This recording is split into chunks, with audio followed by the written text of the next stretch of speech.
And that's when I started gaining a deep trust that everything would be fine.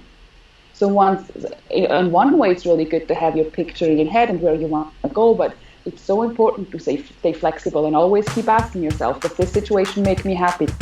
Hey, I'm Ronja Sakata, founder of the Joy Academy and Queen of Joy. That's how my friends call me. It's so important to me that my life is full of joy and that I enjoy every moment because I know how fast it could be over. We can do so many things to bring joy in our lives, to create joy, and that's what this podcast is all about. I talk with people and they tell me how they bring joy to their everyday life and how they create a life full of joy. So let's dive right in, and please tell me after the episode what your takeaway is from this talk. Welcome to another round of us for talking about a topic which is dear to our heart. And this time we focus on a special topic about your gift and your talents. How could they help the whole world? But first we will introduce ourselves. And I'm Ronja from joyismycompass.com from Switzerland. And I'm all about joy and bringing joy to every situation, creating joy. And you can find out more about me on my website. But first, go Darren, who are you and what is your favorite thing to do?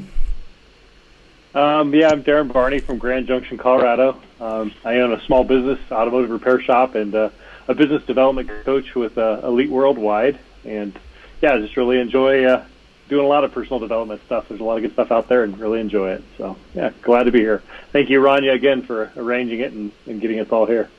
Thank you so much for being here. Leanne. Hello, good morning from the Pacific Coast. I am in a small city in British Columbia, Canada, and I am a trauma counselor who has been sort of in the mental health realm for about 11 years. And right now online, I'm focusing to help parents who've had infants in intensive care units. So I'm passionate about being of service, and I'm super excited to be here for the fourth time. Yay! I have weekly. It's a weekly, It's kind of a thing now. Our show about joy in every situation, even in crazy times. Andy. Yes, I am Andy, and I grew up in Switzerland like Ronja. We, lived kind of close, which is not hard because Switzerland's so little. And about 3 years ago, I moved to California. My husband's American, and after we had spent the first 8 years, I think, in Switzerland and raised our little kids there, we decided to move here to his home country. So it's been a huge adventure and extremely wonderful, full of learning steps and stones. And right now I am teaching German at swissmissandy.com. And yes, of course I do it online like everybody these days, and I'm loving it. But you did it before already, online. I was a teacher. Oh, you mean I did it already? I was teaching? Yes. Before I was teaching partly with people one-on-one in person, and also some I had online. You're right. Mm-hmm.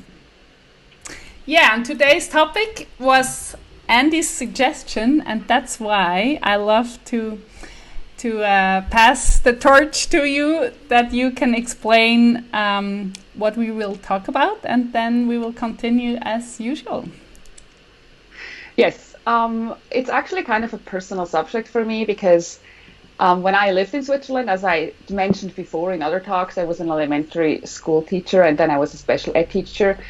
But I had noticed back then, and actually I had felt like that for a few years, that I didn't want to belong to this system anymore. I wasn't happy in the school system anymore. And I knew I wanted to do something on my own and was thinking about self-employment, but I really didn't know how to go about it and what to do because my parents, they were never self-employed. I'd never had a role model like a lot of us. So when we moved to California, I knew it was the perfect chance to do it, but I was really struggling for a long time because I had just do, had to do my baby steps and everything. And because I feel like right now it's a big time of change, and a lot of people feel like they don't like the systems anymore that they're in. Maybe it's a hierarchy problem. They don't believe in hierarchies anymore. Or maybe it's just simply because things are falling apart and they're trying to reinvent themselves and are trying to find new ideas. What could I do? And that's a huge thing. And I think it would be super interesting right now for us to talk about it. We can contribute our gifts and our talents, what brings us joy to the world, make this world a better place, to have, people, make people happier. Because honestly, I say the best part about my teaching is always, I can tell the people after my lesson left better than before, because it's really not only about the German, it's about the social interaction and making people feel better. So that's why I came up with the subject. Thank you so much. So I think it's just a nice thing to start about. You can feel it, like we are all working something which we are passionate about, and not doing it because of safety or like just practical reasons. So Darren, could you just tell us a little more about these machines? Because I was admiring your Facebook, videos, your mountain climbing vehicles, like what? Or like drowning in a river, but entering like safely on the other side of the river.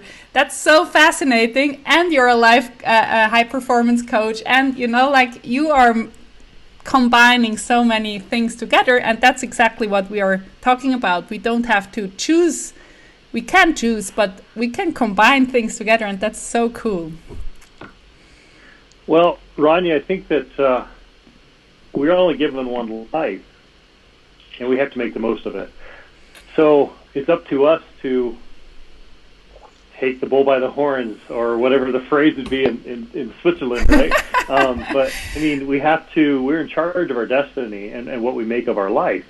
And if we choose to sit on the couch and just live in the life that is given to us, then we're going to get that. We have to go out and really push ourselves every day to become better in who we want to be. So my brother and I were talking, 20 years ago, about what we really wanted to do with our futures, and we both had gone down different paths. And it's like, talked about what we were passionate about. We knew we both loved Jeeps and off-roading and being outdoors, and so that started us to getting the pieces put together, what it took for us to start a business and to move forward. And then as life has grown on, and I've grown in that business and got bored with it and decided of other things I wanted to do, it really opened up my path of where I can really go with life. We're limited by ourselves.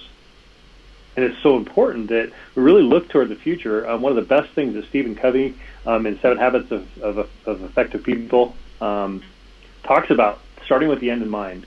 And we really want to look to the future of where we really want to go and what we want to do with our lives. And then imagine, he talks about going and imagining being at your funeral, and people are talking about your life and the things you got to accomplish and the things that you did. It really changed my view of the future and what I can do, because I can do anything. And I really believe that. If I really want to do something, I can do it. Granted, I'm not talking about rules like, that you can't change. But me, myself, if I want to do something, I can do it. And so can anybody. It doesn't matter. You just have to believe enough that you can do it. And the pieces will come together to make it work for you. Yes, it's going to take work. Nothing falls in your lap. Nothing is easy when it comes to this stuff. You have to work. You have to get up and drive and push yourself to do it. You can do anything that you want to do. So, I'm sorry to take that a little further than what you asked me, but that's honestly the whole purpose of why we're all here upon the earth, is to maximize this life that we've been given, whether it's to develop strong relationships with others, or whether it's meant to build a better computer, to build a better mousetrap, whatever it is that you want to do, whatever you're passionate about.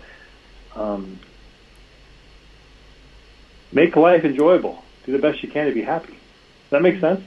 That makes super sense. And now I just don't want to know more about, like, how did you start with your cars, and you were super passionate and bored about the cars, and then you became a coach, or was it a job before you started your motor thing? Like the decision. We are talking about decisions here. Andy said it's falling apart. What shall I do? I'm lost. I don't know what I want. I don't have the luxurious situation to think about what I'm passionate about. What are you talking about? I don't have any money. You know, this starting situation is not easy for some people now. But even though it's hard or you are in a completely devastating situation, you have to think. No, you don't have to. You can choose to think about what am I passionate about. And I think you have some nuggets there. How you started with vehicles, like. There are enough garages. There is not any need for another one, but you started anyway, you know? Like, can you, like, bring in some light how you started there? Or, like, is that too far ago? Is that not... No, not at all. That was, you know, I mean, that's a really loaded question because I feel that... the universe, God, put me into this where I am right now. And I'm sorry that is not going to help anybody out, but I mean, we're all where we are supposed to be, and it's up to us to take that and change it, become the best we can be. So to give you, I mean, you asked for this, so I'm going to tell you. So my brother and I moved out here to Grand Junction to work with another guy and my brother. And we worked for him, and I knew the first day that I quit my other job and I moved out here to do what we're doing right now. And I worked there for a day or two, and I called my dad and I said, Dad, this guy's bankrupt. And he goes, how do you know? And I said, I just can feel it. There's no dollars being turned and nothing's going on.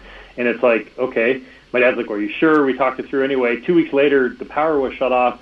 The landlord comes over and tells my brother and I that we owe him 3 months back rent on the building. And Chad, my brother, and I are just going, what are we going to do?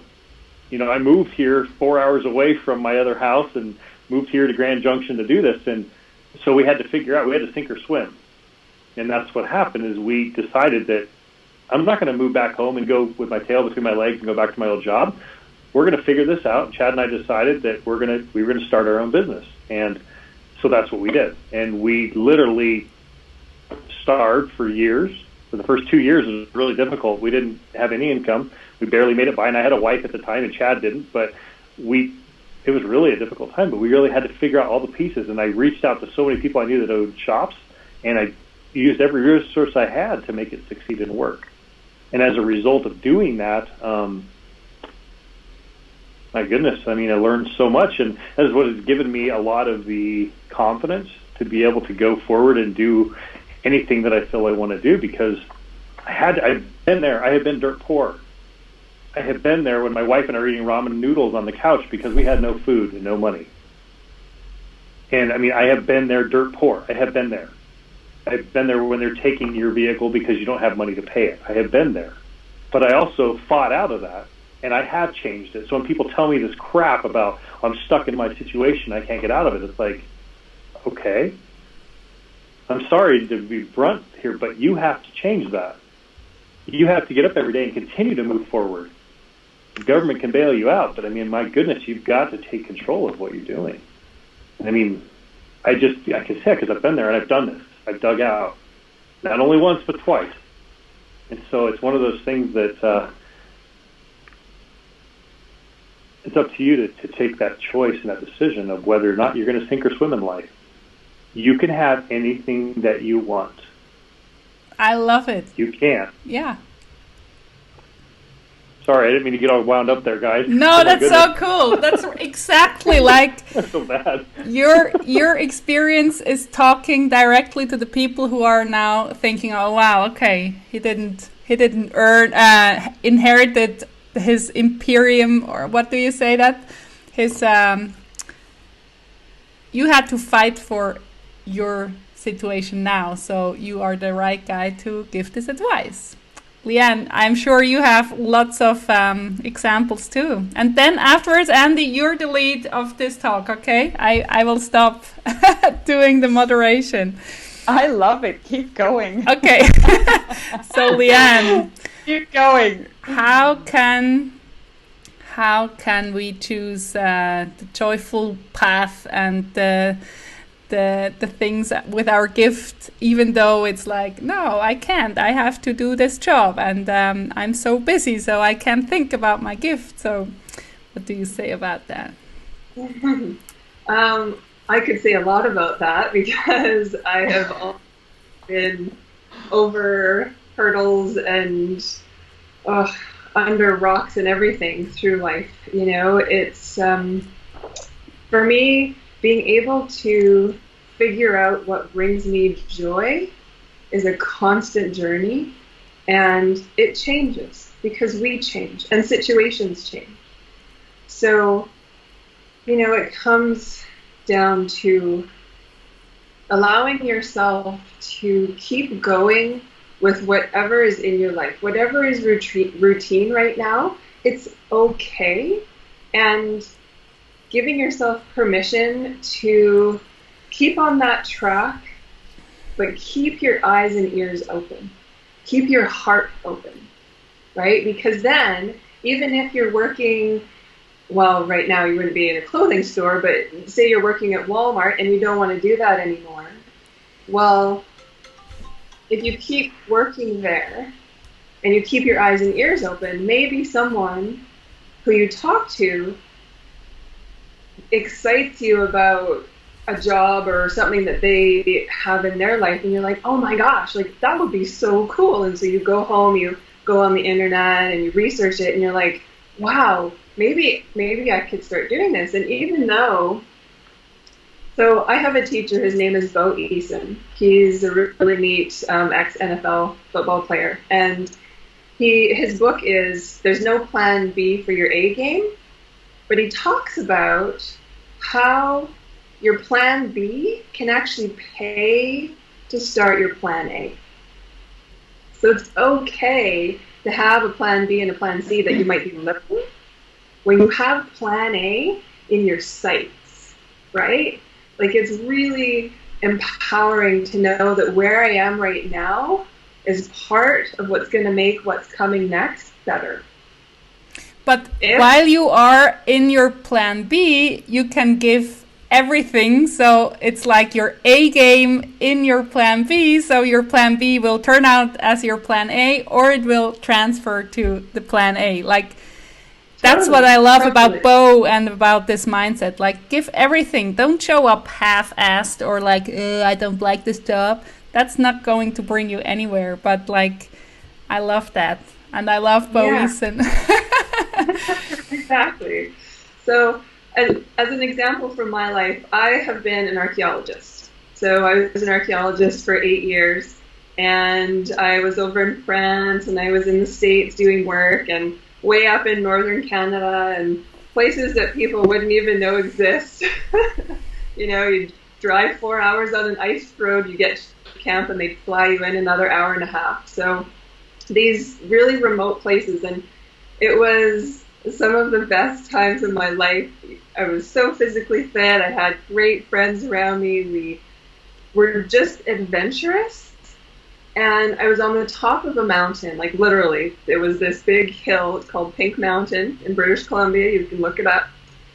And we were doing a survey site, and we had to do a bit of an excavation just to see what was there because of the Cultural Heritage Act here in our province. And I had my hands in the dirt, and I got this, like, who are you helping? And I kind of like looked around, and I was like, did someone say that, you know? And I kept digging and digging, and I had a camera with me, and so I took a picture, and I'm holding rocks right now, which is my thing, but I took a picture of my hands in this test pit, because it just all of a sudden was so profound. I didn't know what it meant. All I could hear was, who are you helping, right? And so we left the site and went back to camp, and I went back home a week later and all this stuff, and I still didn't really know what it meant, but it was in my head. And then all of a sudden things started happening. You know, I got into a car accident, my boss started being really weird, the company started getting bad, and an aunt died, and all this stuff, and I just thought, okay, I need out. So I got out. I actually went back and lived with my mom in her basement when I was like 25 years old, and that message still sat with me, and I was not happy with life, obviously. I'd just been an archaeologist for how many years, and I'm still living in my mom's basement again. But then it occurred to me I need to help. I need to help somebody. But just that one simple phrase from however many months ago sat with me. So to be aware and to be just, to find some peace, which will bring joy in the current situation, I feel, can help with moving forward or shifting things. Whether or not you like your job, it doesn't matter. If you like the job and you want to make it different somehow, that's perfect too. It depends on you. We're all different, and that's the joy of us being here together. So, hope all of that made sense.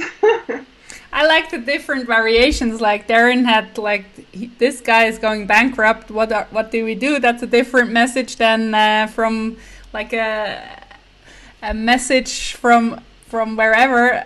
I like these different different spins on the topic, and Andy has a different one too. So let's hear Andy. And I really think like mine came from within, because I really remember, back 5 years ago in my house in Switzerland, and I really knew that I didn't want to stay in my job anymore, and I really knew I didn't like the system anymore. I didn't believe in the school system the way it was, and unfortunately often still is.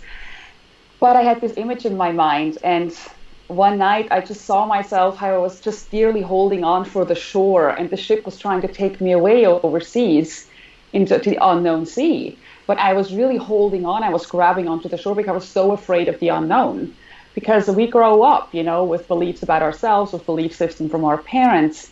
And so I had that. For me, everybody was a teacher or a nurse in my family, so that was the safe place to be. And it was clear that we were in a system, in Switzerland you're safe. In a system you're guided from your birth until you have your profession. You're really guided, which is a wonderful thing. But for me, it was time to break free and expand my horizons. So I just really remember very, very clearly how afraid I was. And that image just showed it so much more. And my problem really was, how do I find out what do I want to do? And I'm an impatient person. I mean, I used to be. After the last 5 years, I'm happy to say I'm not anymore. But I used to be so impatient that I wanted to know right away. What can I contribute to the world? What can I do? I mean, I knew my talents, but it was still difficult to say, oh, now that's what I want to do. So it's what you guys already said. For me, it was important to just go day by day and take one step in front of the other and have the big picture. You called it the plan A, have it in your head and, aim at it and know that's what you eventually want. And that can change, right? I mean, that thing that you want, as you said, Leon, that can change. But then I also remember when you said, you didn't want to go back home with the tail between your legs there. And that's what I did. So in 2015, we moved here, and I thought, well, I'm going to be self-employed now, and I'm going to make money. And after 8 months being here, there was zero money. And I know why it was, because I just wasn't ready. I didn't realize that these things take time to develop, like nature, like growing, like anything. It just takes really a lot of time. And I wasn't prepared for that. I thought just because I wanted, I can have it. Wasn't really how it worked. So when we were faced with the fact that we ran out of money, we had to make the decision, what are we going to do? Are we just going to take a job here? Or are we going to go back home? And I just felt best to go back home. But it was the feeling of, oh my gosh, I have failed. We have completely failed. That was not a good feeling. And so we went back to Switzerland, where I can always be a teacher again. And I mean, I am grateful for that. But over the months over there, I just realized how I had betrayed myself. I felt it in my gut every single day. I felt like I had completely let myself down. I woke up depressed. I went to bed depressed. I hadn't let myself down. So that's why we tried again, why we said again after 9 months, okay, we just have to fight through this. We have to fight through the fear. We have to find a way to make this work, even if we don't know how. And I stopped having that picture in my head. The first time I had this clear picture. That's what I'm going to do, and that's how it will work because I want this to work like that. The second time, I was open to the divine guidance, and I said, please show me the way. That's what I really want. Please show me how we can get there. And then what happened was like what Darren said, things fell into place. Every next step was shown to me. And that's when I started gaining a deep trust that everything would be fine. So in one way, it's really good to have your picture in your head and where you want to go, but it's so important to stay flexible and always keep asking yourself, does this situation make me happy? Does this situation make me happy? I had a few jobs that didn't make me happy here, and it just wasn't me. So I think there's always along the way going to be, times where you like take a detour and you just have to refocus and ask yourself, who am I and what do I want to do? And what I also found out is I was afraid not making any money. After a while, I realized it's the law of the world. By giving, you will receive. Just pour out your heart into something and you will receive that money. So I stopped worrying about that too. And I think the most beautiful thing about that question, find out what you would like to contribute to the world and really honestly look within, is the actual journey and the actual self-development that you guys talked about too. That's the beauty of the whole story.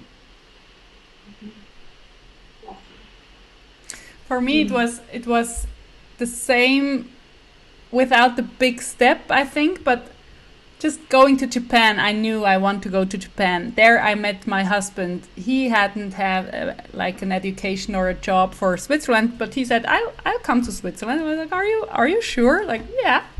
And I knew I don't have to take care of him. He can take care of himself wherever he goes. You could shoot him on a planet and he would be fine and just happy to do whatever is like occurring. And then it was like all these crazy decisions, like that's not safe. He has no job. You want to marry him so young in Switzerland. That was already the time where people got married at 30 or maybe later. And we were 25. So, but I just knew always like, this is the right thing to do. I want to do that. And then doing it step by step, as you said, every job was just unfolding in front of me. And then I always ask myself, do I want to do this? Yes or no? And I just know. I think it's also a training thing, like a muscle, like the decision muscle. Mm-hmm. And then if you afterwards think, oh, that was a bad decision, you can like train your brain and your feeling. And with everything, that event where I met Darren and I didn't met Leanne, even though you were there. That was the same, like, I want to do this, but I can't afford this and this. We were at Brendan Bouchard's event, and I knew I need the course of Brendan. And then Bo Eason came, and it was $2,000 too. I said, okay, I have to decide Brendan's course is more practical to me. And then Brendan comes on stage, like, Bo was awesome, wasn't he? And you know what? If you sign up for Bo, I gift you my course on top of it for free. Like, what? And then I could go, like, every step, then I could go to Bo Eason's event. Andy was texting me, are you in California, without telling me? I said, yeah, it's just a week. And she said, I'll come to Santa Barbara for meeting you. And that's how my life goes now. I'm just in the flow. And sometimes I really feel like, oh, is that okay? That it's so nice and so wonderful and so easy? But it's not easy all the time. But if you go on this journey, on this boat ride, and you just enjoy and be aware, like Leanne said, like open eyes, open heart, it's just like, wow. And you can get there. And it wasn't always airy-fairy like this, but and I did a lot of jobs and a lot of different things. And now I'm here where I really feel like that's what I want to do. And just a little add-on for books. You have to tell the book again, Darren, afterwards, that we can write it into the comments. The Big Leap. Have you all read The Big Leap of Gay Hendricks? I have not. That's a really good book. I've heard of it. And he talks about 4 zones. I always don't know the first one. And then your zone of competence. You can do that. And you are maybe also good in this, like bookkeeping. But you don't enjoy doing this. And don't do this because you have a zone of excellence. And the zone of excellence, you're really good at that. You can make a lot of money, or you're just doing a good job.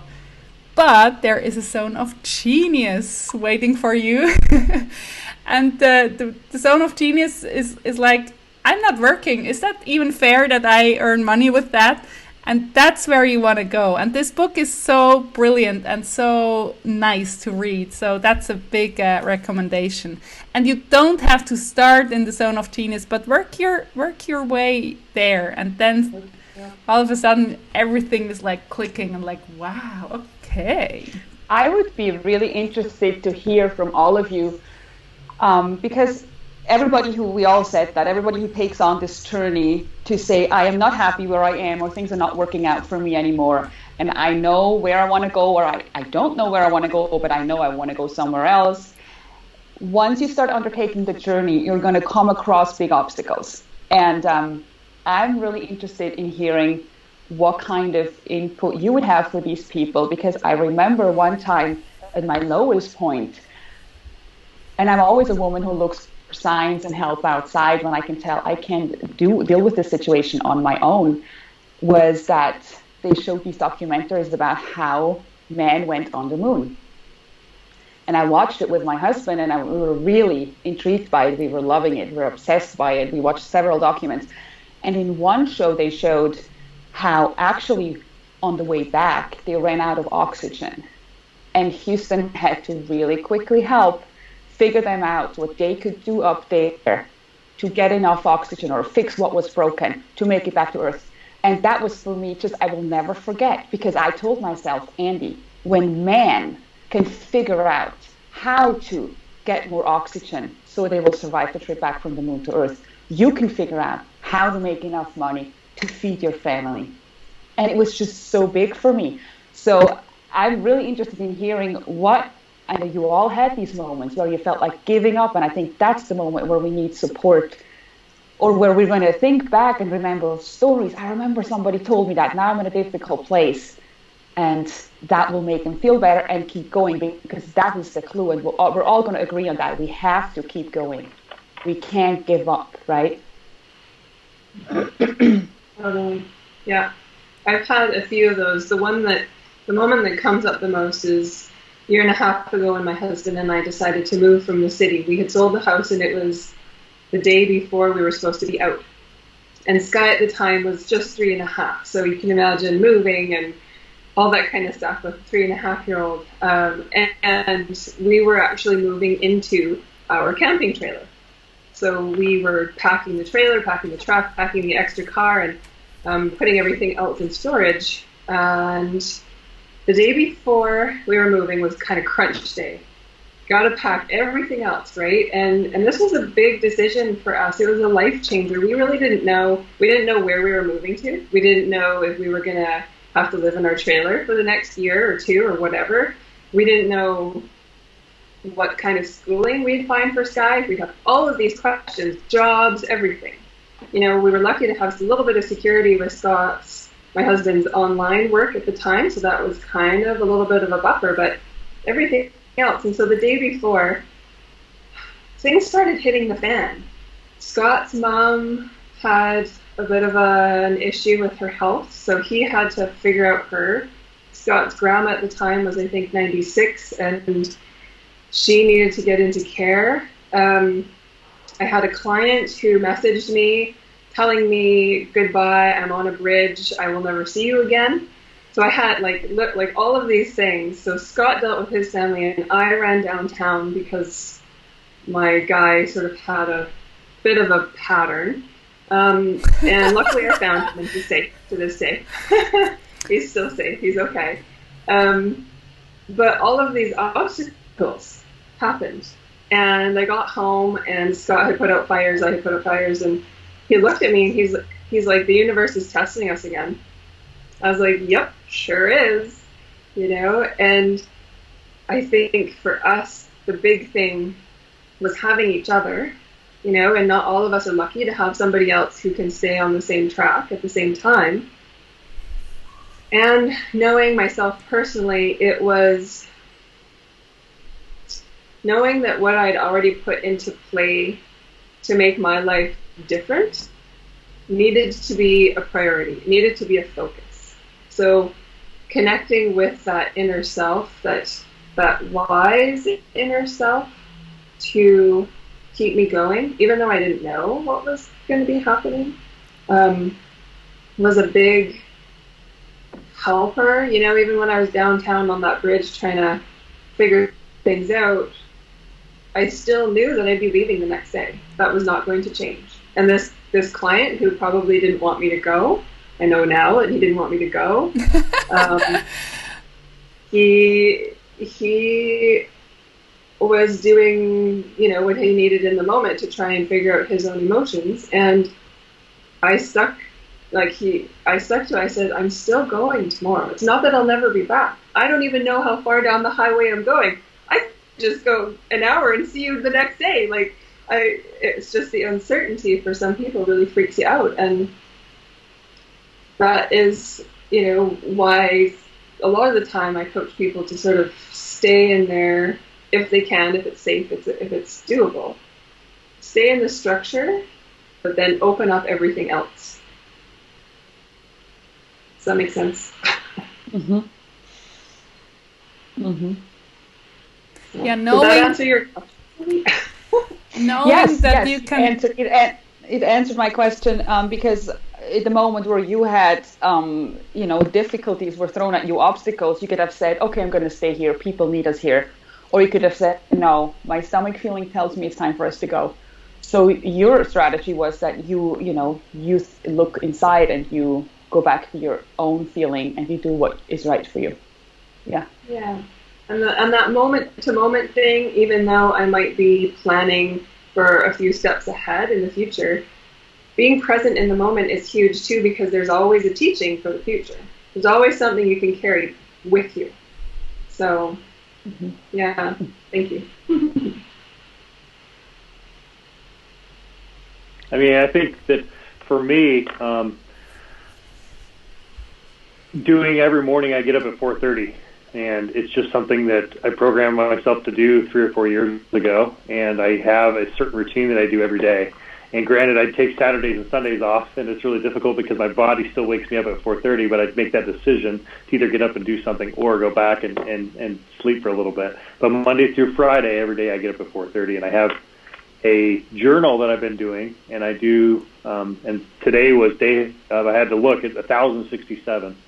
Of how many days I've been doing this journal, and I go in and I write down my core beliefs of what I really feel are most important to me and who I want to be as a person.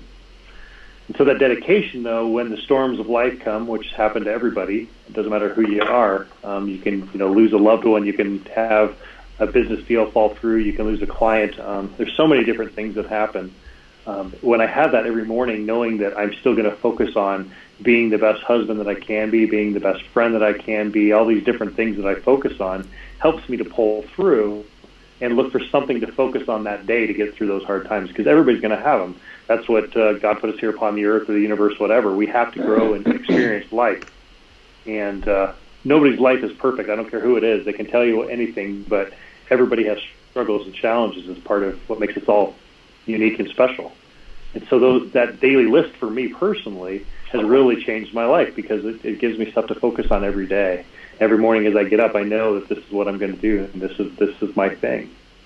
So it pulls me through. And plus, a belief in a higher power for me. When I'm discouraged, when I get life takes you sideways, when that stuff happens, I pray. I do. I reach out and I ask for help, because I don't know it all. I wish I did, but I'm still just as lost as anybody. It's just, I love being able to have some extra guidance, whether that be in my world it's God, to other people it's the universe, whatever it may be. It's nice to have that extra external help saying, I need help here. What do I do? What's my next step here? I don't know what to do. Life takes you sideways. So, yeah. I hope that helps. Mm-hmm. I remember a moment where I was so super overwhelmed when I was a teacher for 12 years in a professional school. I'm a food engineer, and I taught food technologists. That's a profession in Switzerland. They make chocolate and pasta and potato chips and all the food in the shelves in the supermarket. And I was teaching, and gradually I worked less for school and more for my business. That's a very nice transition to grow your business. But then I worked 30% in school and the rest for my business, and I had a little child, and I knew with this 30 salaries are really high in Switzerland, so with 30% only, I could just pay for my life. So I was lazy, kind of lazy in my business, and I knew I have to quit this safe job, which is kind of my zone of excellence, but my business is my zone of genius. And letting go of this safety net was, I was panicking, like, I will starve, I don't have any money, and of course I have a husband, he could help, but that's like my pride, my personal pride to not be dependent, and that's my thing. And I had a brilliant coach then, and she did the meditation with me, laying on the back, and seeing all the things like juggle balls and having all the balls in the air, that's exhausting and overwhelming. But putting them in your thoughts, like in a container or in something up there, and just take one by one down there, like, oh, okay, I have to do this and this and this with this, and then you put it up and take the other one down. That was so helpful. And then I calmed down and knew my steps and my priorities, and just this visual. If she would have talked to me like more brain wise, that wouldn't have helped. But this ball feeling, and now, oh, they're up there, I can just breathe, and now which one shall I take? That was super helpful. So we don't know your situation right now where you are in when you watch this, but obviously you could have a lot of balls in the air, and focusing one by one is very helpful. Mm-hmm. Yeah. You know, something that I really feel that is very tactical, that makes a big difference to people, is if you take the moment and you spend some time in front of the mirror and you say to yourself that I can do it and I like myself, and you say it 20 times a day, it's amazing how much your self-confidence and your belief in life changes.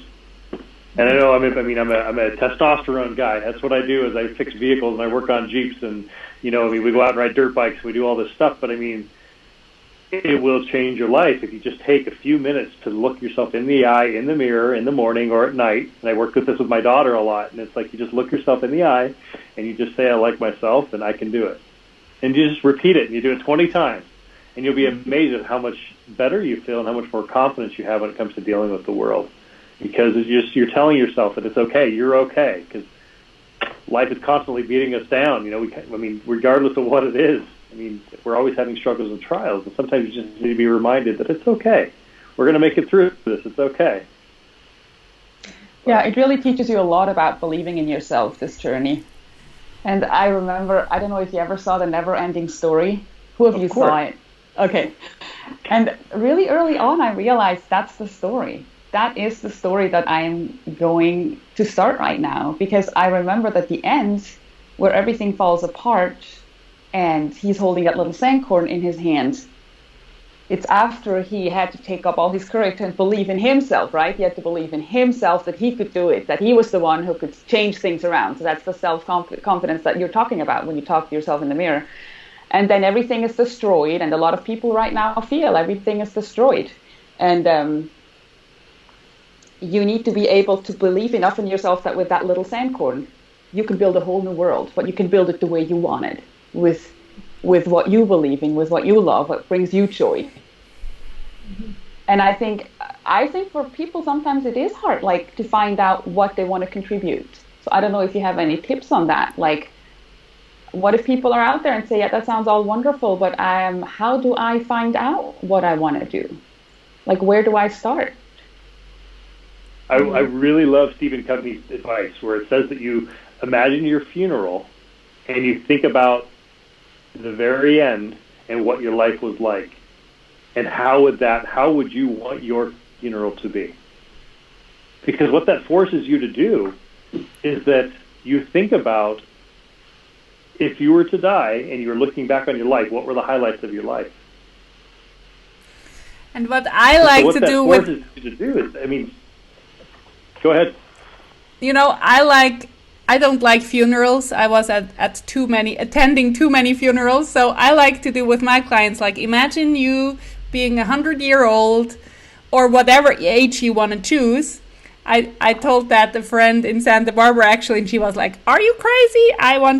80 is the max, and then I'm out." So I was okay. No, not everybody wants to be as old as I assume I'll be. And you are perfectly healthy. You know, the funeral is like it's over, but like you're 100 years old, you're healthy, you're fit, and you're still doing what you love, and you're connected with all the people. And there are some really great role models right now out there, like Iris Apple. Do you know her? I love her. You don't know her? You have to look her up. She's an artist. She has these bold glasses, the round glasses. I'm sure you know her. And there is a documentary about her. I love it. You have to watch that. It's so inspiring. And she's just like, why should I stop working? I love what I do, you know? And imagine yourself at 100 years old or whatever age, and then looking back, you're on your porch, the view is beautiful. You know, you achieved what you are now dreaming of, kind of like, nah, that's too much to ask for. And then looking back alive on your life. It's the same exercise as the funeral, but it's more fun, I think, because you can still have dreams. And that's the whole point, though, is just getting you to think, though, about what you want your perfect life to be like. See, my funeral, for me, when I was at my dad's funeral, and I waited for 2 hours to greet all of the people that came by to tell me how good my dad was and how my dad had touched their lives, that was a turning point in my life. Oh, really? Well, because people were telling me about stuff that happened 20 years ago and how my dad had positively affected their life. And I thought, you know, when I die, I want people to say the same thing about me, that I mattered to them and that I did something to make their life better. You know, so I mean, it really resonates with me. I understand the funeral and death stuff, but it's not about that. It's just, what would people be saying about you at your funeral? That's beautiful. You know, what did you do to really make the world a better place? And that, for me, is really powerful, because I want my legacy. My dad used to always talk about a legacy. And I want my legacy to continue on, that when I am no longer here upon the earth, people are like, Darren Barney was a great guy. He really tried to make a difference to people, or whatever it is. I mean, I want people to think of me as a nice person that really cared about them. I'm not perfect at that, but that's something I really want to be known as, a nice person. You know, that really cares for people. It's something I strive for every day. I want to be known like that. It's difficult because we're wrapped up in our own worlds, but that's really cool. Back to the whole point, though, is just that if we know what we want to do out of life, if I know that I want to connect with others, right, and when I die, that's what I want to be known as. Now, as I'm going through life, I'm trying to figure out how I can connect better with people. I've told you about mirroring people's breathing, you know, and noticing the eye color and all those little things. Those are things that are important to me. If I notice Leanne's eye color, she's on my screen right now, and I notice her color of her eyes, we've connected, and I know that she's connected with me too. That's important to me. I can't tell you how to make money off of that. That's not my thing right now. But what's really important to me is just to be able to connect with people. I want to feel that connection. That's what brings me joy inside. Mm-hmm. That's beautiful. As you guys were talking, I was thinking about my people who live in our city's inner city, and some of them are in active addiction still, some of them are homeless. And that concept of looking into the future is tough for them, because their future is like the next hour, maybe the evening, right? Where are they going to get lunch? Where are they going to get dinner? And then where are they going to sleep? So that futuristic thing, I think, can be folded into looking actually at the now in a very almost like non-linear way. So taking time out of it. Giving yourself the opportunity, if you are in a tough spot, what within your community have you gotten passionate about? And I'm not talking like just a good passion. I'm talking like you get really ticked off if someone else does this other thing to people you like, or you know, they dump over a trash can, or like unnecessarily, whatever it might be. What's that that bubbles up? And can you use that as, in the moment, being of service to others, or being of service to the environment or the community? You don't have to work one-on-one with people. You don't have to make sandwiches, but you could, if you're really, like if you flip out because people dump their garbage on the sidewalk, maybe tapping into getting proper gloves, getting a grabber thing and getting a garbage bag and cleaning up the garbage. Maybe that's the start to you figuring out where your joy comes from. Like it's simple, not just simple, it's meaningful tasks that take baby steps. And that's, we don't need to know the path between, an end goal and where we are now. Like Andy was saying, you've got to be flexible in there, because maybe that end goal isn't the real end goal. Maybe it's this other side of it, but I don't know, it's really neat how we can choose to be conscious. And I agree with you, Leanne. I was thinking the same. I don't know where I read it, but somebody once wrote that she gives the advice that if people don't know what they want to do with their life, and I do think a lot of people feel like that, start noticing yourself. Start connecting with yourself. Like the best thing for me is to connect with my stomach, as you said. Go through the day, and every time you have a good feeling, a happy feeling or a passionate feeling, write down what it is you were doing. Maybe it was playing with your kids. Maybe it was drawing something. Maybe it was helping somebody by, giving an advice. So while you do that diary, you're going to go closer and closer to what brings you joy and what innate gifts and talents were put inside of you when you were born. Because we all have them. And we all have them so that they can be used. So we need to connect with them. And I notice that when I teach a lot of retired people German, and it's one of my biggest joys. Mm-hmm. And I can't really say why. I just have the feeling in my stomach. I walk out of that lesson and I feel really great. Yeah. And that's all I need to know.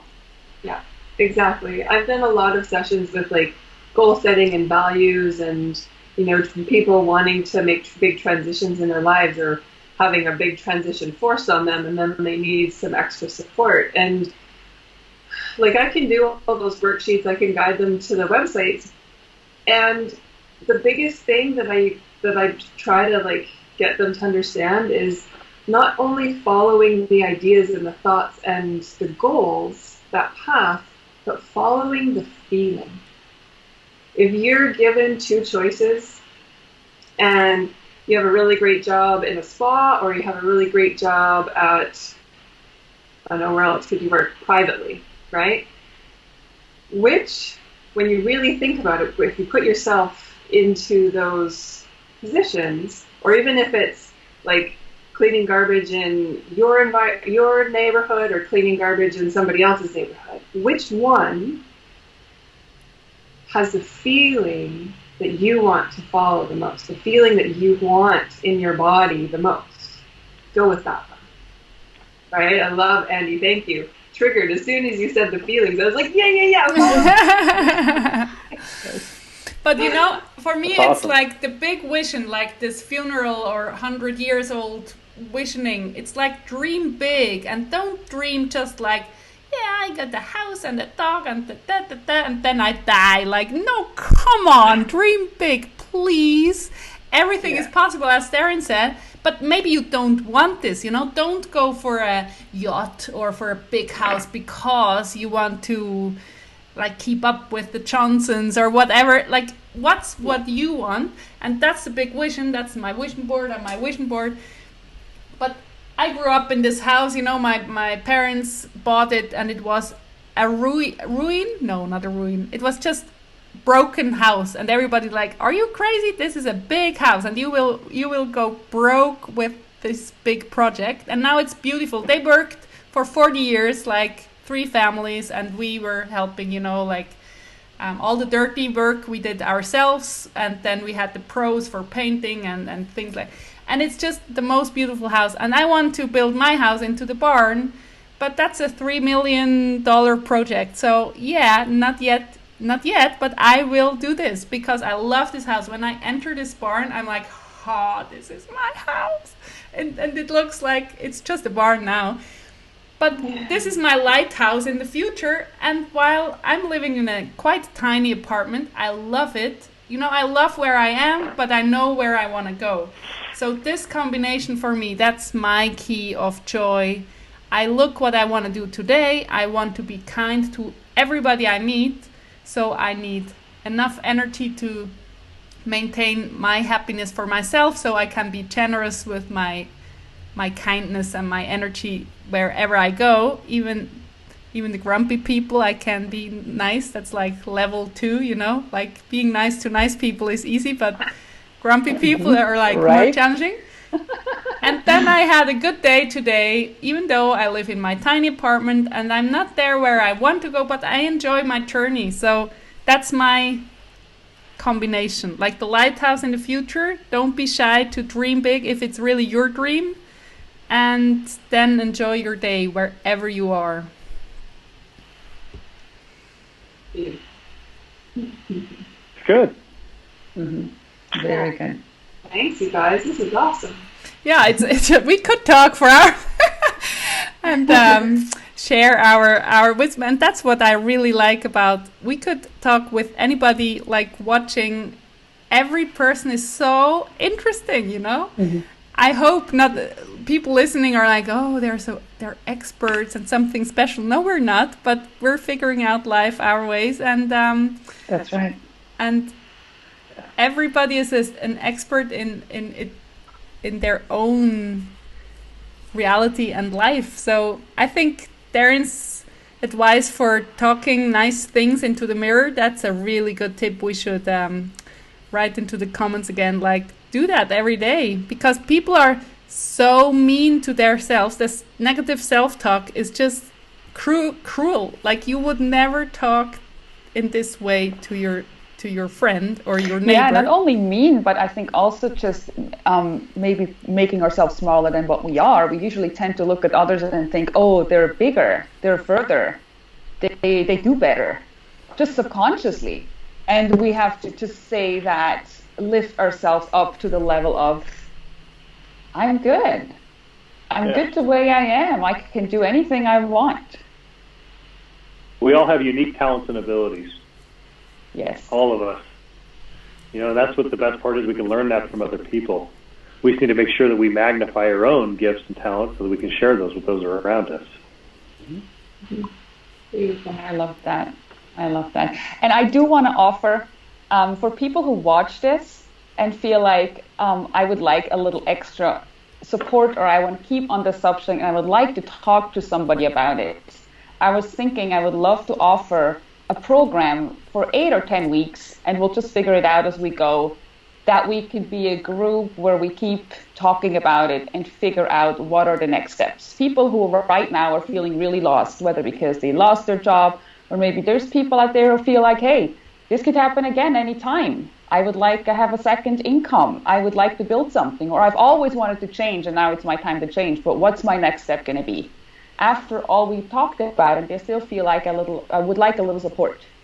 I would like to offer a group and a program, and I'm going to put my email address below our talk, so that these people who would like to do that can write me, and I can share a little bit more about it. Awesome. That's so cool. Great, awesome.